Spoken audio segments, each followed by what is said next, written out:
Hello. So I've been meaning to redo this video for a very long time. Oh, my light's not on. Something was going to go wrong. Haha. We'll just leave it at that. We'll leave that in there so that that is the only issue we have, okay?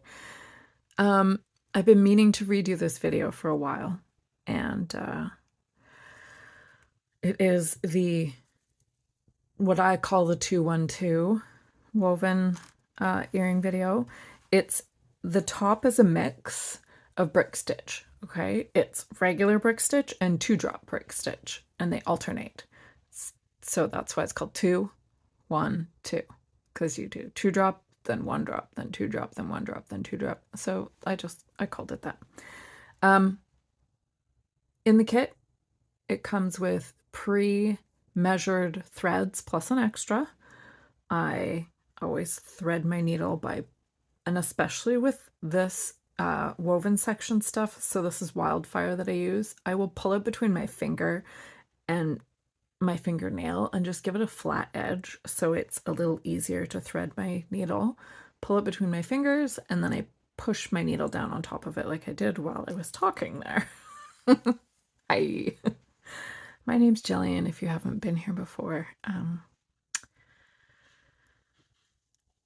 I'm just going to teach you what I know, and hopefully you have fun while we're doing it. I'm just going to show you what I know. I'm going to repeat myself a bunch too, and hopefully not go on too many tangents. So your particular pattern that you might be doing, or your kit that you might be doing, may not be this one. This is the Valeris pattern. So this is Valeris and Ramil from Sarah J. Maas's book series, A Court of Thorn and Roses, otherwise known as ACOTAR. And your pattern might be a completely different one of my patterns, or one you've drawn yourself from the graphs or whatever. This video, the point of this video, is to just show you the steps that you do in order to execute the 212s. Okay, so it's a woven top earring, like I was saying before, with the 2 different types of brick stitch in the top. So I'll kind of go through it as though you are a beginner, but just remember, follow whatever pattern you have. It's not necessarily this pattern, right? It might be this pattern. This pattern's a really great pattern. I really like it. It's a spin-off of the mountain pattern that I've had up in the shop for quite a while. Okay, so when you start your earring, you're starting with 4 beads at the top. This is my 4, whatever color your pattern calls for. Push it down to the end. You're going to leave about an inch tail, maybe a little bit more, and we are going to tie this off. And when you tie it off, the beads will sit kind of in a little foursome there. We're just doing a knot, and make sure it sits in the right spot. Okay, so my knot is between my 2 sets of beads. Ignore my nail polish. I love this color, but it's been on for a lot of days now. Maybe 5 days. Oh, look at that scratch through it too. Can you see that? You don't need to see that. This is not a nail video. Anyway, ignore that the ends are kind of chipped off. So I've gone up through the beads that are next to where my knot is. By the way, in case you haven't watched my videos before, I do go on tangents like that one. Anywho, my knot is sitting right here. I'm holding my tail off to the side. Okay, and I've gone up through the 2 beads next to it.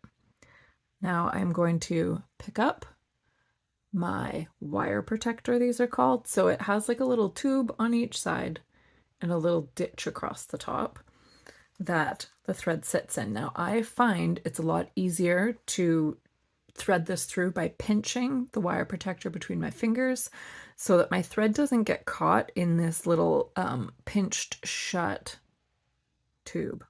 Okay, so I'm going to go down through the other side of it now and line it up with my beads on the other side. I also drift out of the screen sometimes, and I will try not to do that. Okay.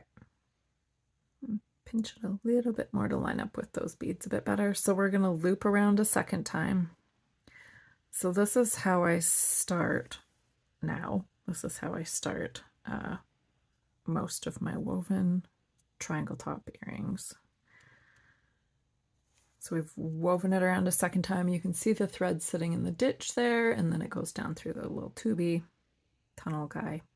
Okay, so now we are going to start. So we have our little top, okay? So now we're gonna start our earring, our rows.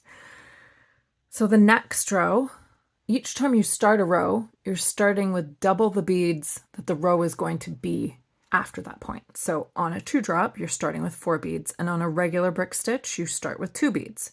So this is the increasing method where we start at the smallest point and we're increasing the width as we go. So starting with 4 beads. Now, unless you're using cylinder beads, the beads are all a little bit different sizes. So on my outer set of 2, I tend to pick these 2 here. I tend to pick 2 that are a little bit thicker than the other 2, because that helps your edges not bow away from the center. Kind of helps them stay a little bit more stable. Oops, I just did a step there and I didn't show you, and I'm really sorry because I'm talking too much. Welcome. I swear you'll learn things. Okay, so I went under this bridge. Don't do this, okay? Don't do what I just did. So I have my 4 beads. I've pushed them down to the end. I'm now going to put my needle under the thread bridge, so it's kind of hard to tell because these are black beads and black thread, but my needle is under that thread bridge. That's just the name I call that little thread piece. And then we pull our thread tight so that those beads are sitting in a little set, 2 and 2. Okay, so this is the 2-drop row that we're doing. So once you've done the first beads on your row, so I'm feeding my tail up through those second 2 beads because we're going to bury our tail a little bit as we go. I started to jump ahead. This is really tangenty, and we are not that far into the video. I promise I'll pull it together. Okay, I'm going to go up through these 2 beads. So my thread is under my thread bridge. Now I'm going to go up on the other side of that thread bridge and go through my beads, and we're using the thread bridge then to anchor those beads. So we're going to pull it nice and tight, and my tail went up through the middle because we are going to bury that tail for a few rows. Okay, back on track. So we've done 4 of our beads. We now need to add 2 more. So on each row, when it's a 2-drop, after your first 4, you add 2 at a time. So these are my next 2 little beads. I'm going under that same thread bridge. So I'm just kind of pushing my needle in between these first 4 that I had. And I'm going to be pulling the thread towards this outside part where I want the beads to end up sitting. So this is the same way most of the woven earrings in my shop start, because most of the ones are 2-drops. I do find it's easier for people to learn brick stitch. By starting with 2-drop, it's a lot more stable way to learn, and then you can always just switch it to doing a 3-drop or a 1-drop or whatever kind of brick stitch you want to do. Or play around with mixing it all up like this kit does. Okay, so here we are switching to a single regular brick stitch, okay? So because we're just going to be adding 1 bead at a time, we start with 2 beads. I heard you over there saying 2 beads. Good job. You were listening. So we go under our thread bridge. We have our 2 beads on there. And we want them to kind of sit next to each other. You are in charge of the beads. Ta-da! It's very hard to tell because they're black. I apologize. Black thread, black beads. There. You can see it there. Okay. So we continue adding 1 bead at a time, and you do want to kind of be selective about the beads you're picking. So again, I went up under that thread bridge because you want your row to be somewhat even. And if you notice as you go along, your beadwork is a little like burp, burp, burp, burp, along the edge that you're working on, you can even that out by picking, you know, thicker beads to go along a dipped part or thinner beads to go along a bump. You are in charge. So I picked up one more bead. I'm picking up my last bead. I'm going underneath this thread bridge. Okay. So the thread bridges are the bead sets from the row before. I'm just unleashing this little tail that is stuck there. I did feed the tail up through that last bead. So that is the last bead for that row. Okay. As you're going down your pattern, so what I do is I'm going down my pattern is I have it sitting in front of me and I have one of my business cards in front of me and I sit it upside down in front of me, okay? And I slowly move this business card as I'm going to each new bit. So I just did the single row, so now I'm doing this double row. Okay, now on your pattern, you'll probably have the top section looks a little different than what my top section does there because your pattern might be different, or the way I arrange it when I actually put them up on the shop might be separated for you, like that topper might be separated from the fringe. Okay, so now we're doing a 2-drop row. So we start with 4. So I put it under my thread bridge, I pulled it tight, got my little sets, so I go back up through that second set and pull it tight. I'm going to bury my tail in the next set of 2. Okay. So some people find it easier to kind of bead one direction or bead a different direction. Whatever you feel like your hands feel like less awkward doing, that's what you do. Everybody's different, so play around. Some different teachers work for different people, like ones that don't go on as many tangents. And different methods of holding your beadwork work for different people. Whatever works for you. I just want you to have fun. I want you to enjoy beading because I really, really enjoy it myself, and I think that it's a great way for people to relax. So we've added our next 2 beads. We went around our thread bridge. We've pulled it nice and tight. So key to keeping a stiff upper section. I don't know the right words, guys. A stiff woven section on your beaded earring piece is tension. That's what works really well with the rounded beads as long as you are in control. So you see me kind of rolling them between my fingers a bit because I'm adjusting that they sit vertically nicely instead of pulling to the side. I just added 2 beads. Now I'm going to add my last 2 beads. So you're getting the idea here, right? Nice and tight tension. You are in charge of the beads. Okay, so we'll do another couple rows together, and then you're going to finish this woven section on your own, and I'm going to meet you on that last row of the woven section near the end of it. So on my particular pattern, so this is we did the 2, so now we're doing the 1, the regular brick stitch. So I'm picking up 2 beads to start my regular brick stitch row. I went under my thread bridge, making sure my beads are sitting kind of next to each other before I tighten it. I say kind of because they will end up sitting next to each other. Okay, so nice and tight. My next bead under the thread bridge. Oh, it's getting caught. It's getting caught. It's getting caught again. There we go. The tail is like, where do you want me to be? I want to be involved. Don't leave me out here on the edge. I won't. We're going to bury you in this next one. So under the thread bridge, I have my next bead on there, and we're going to hide the tail up through this next bead. Like so. And like so. And then our last couple beads, so I have one more under the next thread bridge. And then the last bead is going to share that thread bridge. sometimes it's easier just to go through the 4 beads that are right before it, and when you pull up, the thread will find that thread bridge up top, just like that. All right, so that was our regular brick stitch row. As you create your woven piece, especially when pulling tight like this, keep assessing that the beads are sitting in the right way where you want them to sit. Is your piece skewing to one side or the other? Make sure you kind of roll it and push it where you want it to be. Okay, so we'll do this next row with the 2-drop brick stitch, and then I'm going to meet you at the last row of our woven section, okay? Oh, almost forgot to move my little buddy along. Okay, so picking up 4.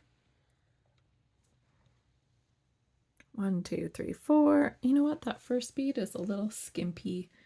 And like I said before, I want my edge beads to be a little bit thicker than the other beads under my thread bridge. So my row, because I'm doing 2 at a time, my row starts with 4. I've gone under my thread bridge, back up through the second set there. 1 more set of 2. Yep, that's fine.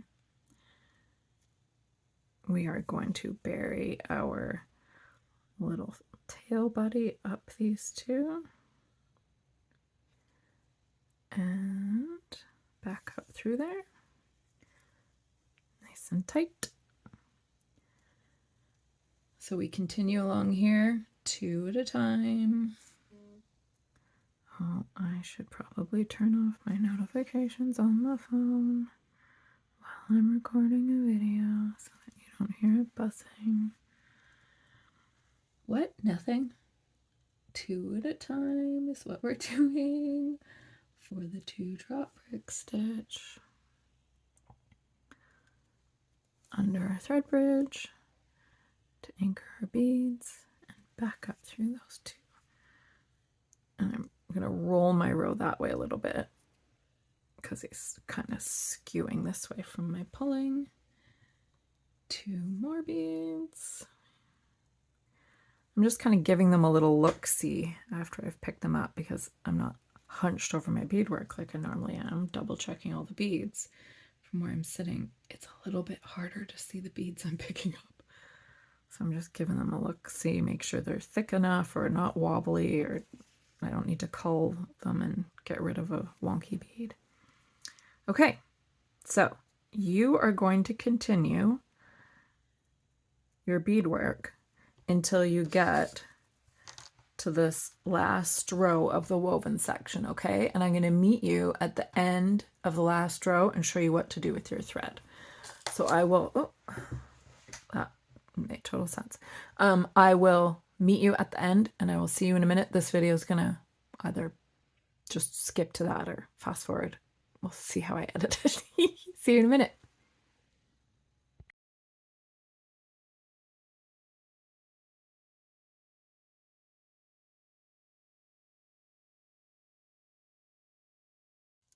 Okay, I'm just going to show you really quickly.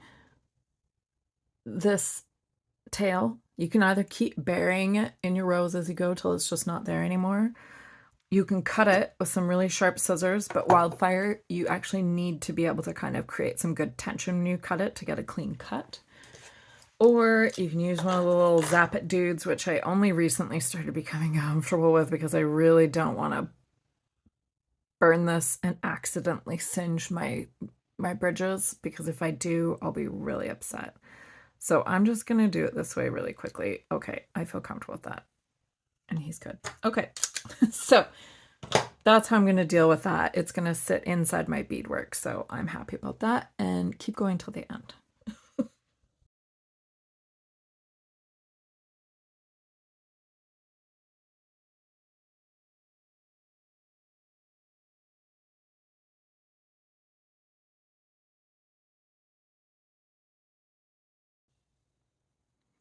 Okie dokie. So that took me about 15 minutes to do that. My edge is a little bit wonky. It's not crazy wonky, but it's not totally bone straight, and that is just fine. Bones aren't really straight, are they? I don't know where that term came from, and I don't want to look it up because then I'm probably going to find out I didn't want to use it. Okay, so anyway, moving along. That was a tangent. Those are the kinds of things that we talk about here, tangents, and then we skip right over and keep moving. So I've done my row. This is the top section. Everything feels nice and I mean, it's flexible, but it's still pretty stiff. I am now going to bury that thread in my piece. So I go up through the beads that were next to the ones I came out of, okay? So I went up through that second set there, and I'm just gonna go up a few rows. So some people like to do a little tie off, and some people just like to pull their thread up and that's it. Honestly, whatever you feel comfortable with, as long as you've done your piece tightly and you attach your next thread correctly, this should not be falling apart on you. I personally prefer to either tie a little hitch, so I'll show you how to do that, or I weave my thread kind of back on itself a little bit, depending on how tight my beads are. Now, matte beads for Toho, I do find have a bit more room to be able to weave back on myself, but I'm going to show you how I do a little hitch and leave it there. So my thread is coming out of this bead right here, where I'm pointing with my needle. So I'm going to go next to that bead and down through my beadwork, if I can do that. Now I'm going to leave the little loop. So I have a little loop left on top here. You can see that. And I'm going to come up through the beads that are above. I'm coming between the ones that are above where my thread was coming out. So there's a set of 4 above that one that I was coming out of. And now I'm going to go through that loop and I'm going to tighten all this. So a hitch is just when you create a loop and you go through it with your thread or a rope or whatever you're working on. So that's all I've done. I went up through 2 more beads and now I'm going to get rid of this little piece. Doop, gone. So technically this is the back side of my work, because when I start adding my fringe threads, just in case I see that little boop that's there, the little tail that I've cut off, I'm going to make sure that this is the back side that I'm working on. And so I imagine that the pattern I'm working on that's sitting up there, I'm looking at the back sides. That way I'm always working the same direction. So again, your threads are pre-cut. I pre-cut mine for the video, of course. We are going to now take our fringe thread and again, bury the thread between my fingers, push my needle down on top of it. Now the fringe thread, you don't need to like squish it between your fingers. You don't need to pre-stretch it or anything like that. This thread is awesome sauce just the way it is. Okay. So I've created a bit of a tail. I've gone about halfway with the tail and then there's the rest of my thread. None of my kits do you double up your thread. All of it, you work with just a single thickness of thread through the whole thing. So, adding my fringe thread. I'm going to go down the side of my beadwork and add that in there. So I'm going to go about, I don't know, 2/3 of the way down and start inserting my needle through a bead. So that particular row that I'm on the end of is a single drop. So I just went through 1 bead. I'm going to keep a bit of a tail there and grab it with my thumb and make sure I'm kind of keeping track of him. You don't need to do that. Just make sure you don't let him pull through your beadwork as you go. Going down the edge of my beadwork. So I'm working down the edge of my beadwork. I'm going to give it a little tug. Now I know I have my tail snug between my fingers, so it's not going to tug through. If it does, you got to start again, which happens. It's just the way it goes. So I'm going to go down a little bit. Now we are going to do that. Oh, see, started to pull there. We are going to do that hitch that we talked about earlier. We're going to do 2 of those. Okay, so I've come through a bead. I'm going to go down through the beads that are directly in front of it this time. So my thread is coming out right here. I'm pointing to the bead where the thread is coming out of. So I'm going to go down through the beads, the 4 beads that are right in front of where my thread is coming out. Okay, I'm going to leave the little loop. Okay, I'm going to come back up next to where the bead is that my thread just came out of. So I'm basically just tying a little hitch around some of the thread bridges that are inside my piece here without kind of getting caught up on any other beads or things like that. Two thread bridges, we don't want that. We just want a thread bridge. Okay, so I've done it once, and in order to make sure this is nice and secure, I'm going to do that same thing again. So I'm going to go down because this is a double. This is a 2-drop. Okay, so I've gone through both of the beads on the 2-drop. I'm going to either go beside where I was or in front of where I am. So in this case, it looks easier to go down through the one next to it. And then I'm going to come up through the one in front of it, between the ones in front of it, so that I'm going to be positioned around my thread bridge. So the loop is above the thread bridge I'm going to tie off all around, and I came up below the thread bridge. So I'm going through the loop. Now I tighten it. And now I just go through those last couple beads. So nice and tight, okay? My fringe is not going anywhere, which will make for some nice tension as we go, because that is very important. Okay, so now we add our fringe. On your pattern, your fringe will be sitting separated finger by finger by finger so that you can easily follow along. I turn my pattern sideways so that I'm looking at it finger at a time in the direction that I'm working. So again, I pretend I'm looking at the back of my beadwork.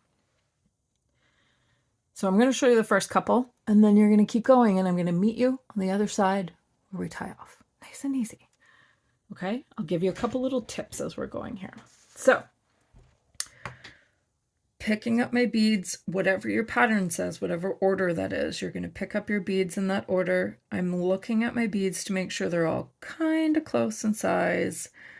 When you have a pattern like this one, where it's going to show an image at the end, albeit it's not like a super detailed image, it will matter where my beads are sitting to get the overall feel of the final image.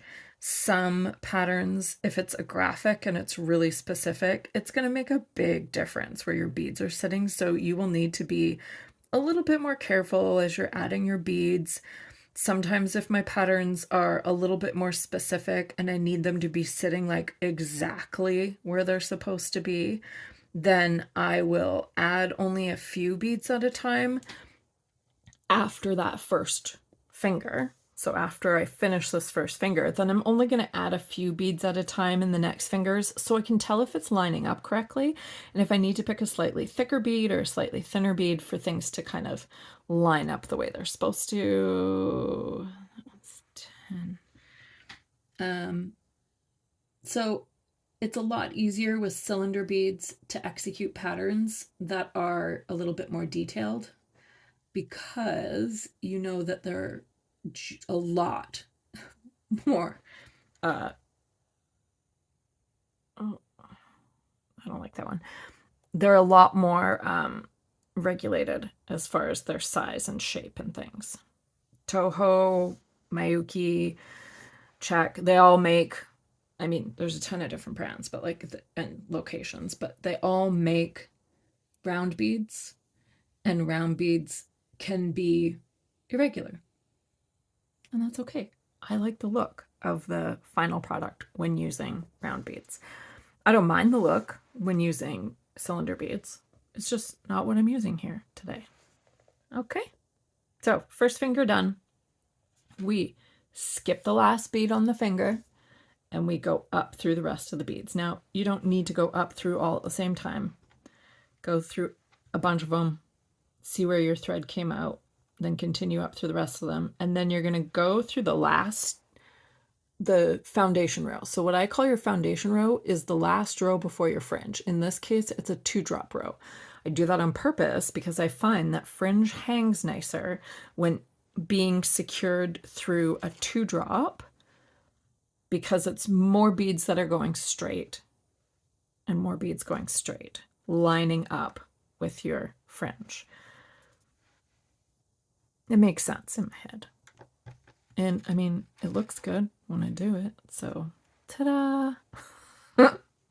Okay, next finger. So this is where you might want to take a few beads at a time and just see where they're lining up. I tend to just do what the pattern says, like go along my pattern for each finger and then have a look and see where they're lining up, or I maybe do half of it, see where it's lining up, and then keep going. So I'm going to do what I normally do, which is eyeball beads that are about the right size, make sure things are sitting generally where they're supposed to. And then 2 and then 4 this one. Yeah, I don't mind the size of those beads. And then 2 more of the medium blue. Okay, so I know I'm supposed to be about 2 beads below where my blue line ended last time. Yeah, that's good. Okay, and now I add that many beads. 1, 2, oh, one got away. 3, 4, 5. I can hear my chair squeaking because it's leather. 5, 6, 7. Don't need that one. Then we have one of these ones. And then we have 2 more of those ones. Do you like hearing me talk about the beads? And then 1 more of that one. And then 1 of these ones. And then that one. Okay.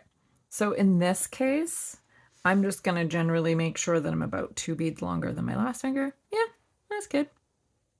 It's pretty close. Go up through my beads after I've skipped my last bead. So the last bead acts as a little anchor for your thread so that it doesn't all just skitter up all the beads and they all fall off. So when I'm pulling my fingers tight on my thread, so on my fringe, I mean, my little thread fingers, fringe fingers. I don't know what to call them. Fringe, each finger. I give it a little roll and I'm pulling, not crazy tight, because I don't want it to kink up, but I'm giving it good tension. I'm giving it, you know, snug tension.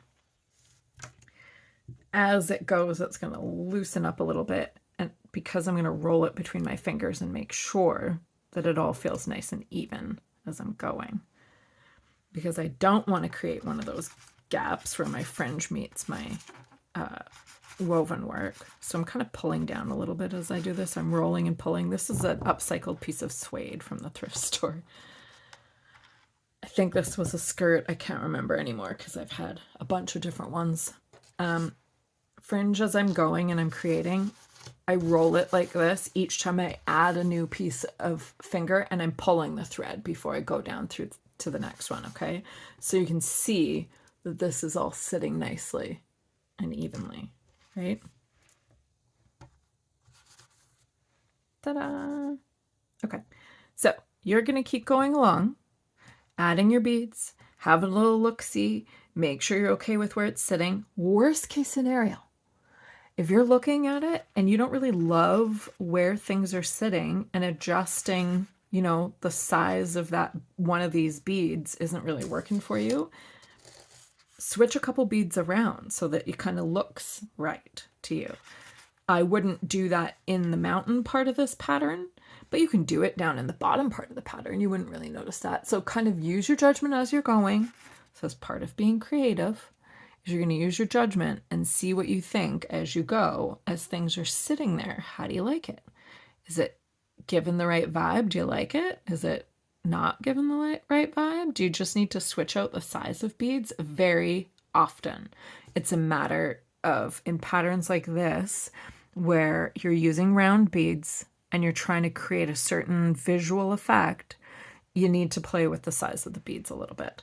So adding just a couple at a time. So I'm making sure that this dark blue bead is up above this one, because it's supposed to be just kind of creating this angle that goes up. It helps to go a little slower. Don't be so driven to finish quickly. It's It's more about your finished product and how nice you want it to look. See, those blues line up nice and nice. And I need 3 of this one. Now, those sizes don't match each other, but they're going to look good here. Perfect. So that one's 1 up from the others, 2 more blue. So just take your time. Enjoy the actual creation process, right? 2 more of this one. And then we're going to do 2 more of this one. I like those 2. 4 black. Yeah, that's good enough. 1, 2, 3, 4. All right, different blue. And after I'm done this row, when I get to the bottom, I'm going to send you guys on your way. That was the wrong bead, which happens, and it's okay. You just take it off, try again. Like there, now I needed it. So yeah, follow your pattern, keep going, adjust as you feel looks best to you, because you will be the only one that really notices it in the end. And just the main thing to know is it's easy to check as you go. If your fingers, each finger is supposed to be so many beads longer than the one previous, that's a really quick, easy way to know if you have missed something or added something. It's easier to fix it while you're still on that finger than needing to go back. And we have all created earrings where there's a mistake in it. And you know what? That's okay. Mistakes happen. Life is full of them, and that is how we learn and how we grow. So I went up through my foundation, down through the next 2, and on I go, right? That one looked a little bit too tight and kinky, so I'm rolling downwards. Now he looks good. Okay, so keep going. I'm going to meet you at this end there, okay? See you in a little bit. Hello. So I'm doing my last row. So I just thought I'd come back and yap at you. You're welcome. I'm just kidding. I mean, I'm not kidding. I am here to yap at you, but I guess I'm kidding about your welcome because I'm sure you're trying to concentrate on beading. And I just thought I'd check in. Like, do any of you have any questions? No? That's great. Let's keep going. Kind of mean, hey? If you ever do have questions, the quickest and easiest way to get my attention and get a response is through the shop, through your purchase. You send me a little note there and I'll see that the quickest. I do try and check comments on here. I'm not great at it. I fully admit that. It's not my priority to do that. But I do check in every once in a while. But if you need help, send me a message through your purchase, and I absolutely will see that and respond in a timely manner. Otherwise, yeah, put a comment on here. I have seen that other people have been very helpful and pointing each other in the right direction for some of my tips and tricks. So like there's tips and tricks posted on my Instagram, where there's a folder below my bio that gives some different little tips and tricks, like, I don't know, whatever it is. So anyway, hi, we have our last finger of fringe. Ta-da! I am gonna skip my last one, go up through the others, and I am going to show you how we bury our thread. All right, so the last 2 I'm going through are in that foundation row.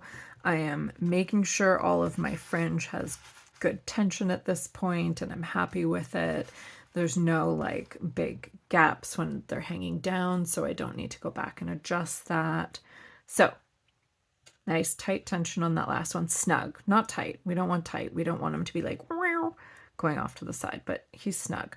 So I'm going to go down through the last 2 of the foundation row, just the last 2 of the foundation row, not the actual fringe yet, just the foundation row too, okay? So in the woven part of the earring. And then I'm going to go up through the thread bridge, which is where the foundation of my woven piece meets. So the thread bridge on the edge there, where it meets my fringe that I've added. So I'm going around that particular thread bridge between the second and third fringe fingers, basically, where that thread bridge is. So I'm doing a loop, and I've gone through my loop once. And then I'm pulling it over towards my second thread bridge, or second finger, sorry, and going back down through my little fringe finger. I'm just going to bury it through, oh, I don't know, like an inch of beads. Pull my needle off. Looking good. Cut that off. No more tail. Cut off my top tail. And you guys, we are done. So again, if you are looking for this particular pattern will be in the shop. The link is in the description as well as in the bio, and you can kind of position these whatever way you want when you make them. You can have the sun facing opposite directions or the same direction. I've designed them so that I like them sitting like this, so that in theory the sun is coming at it, or I guess the moonlight is coming at it from the same direction. Anyway, I hope that was helpful.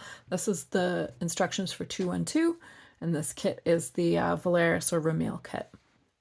Bye!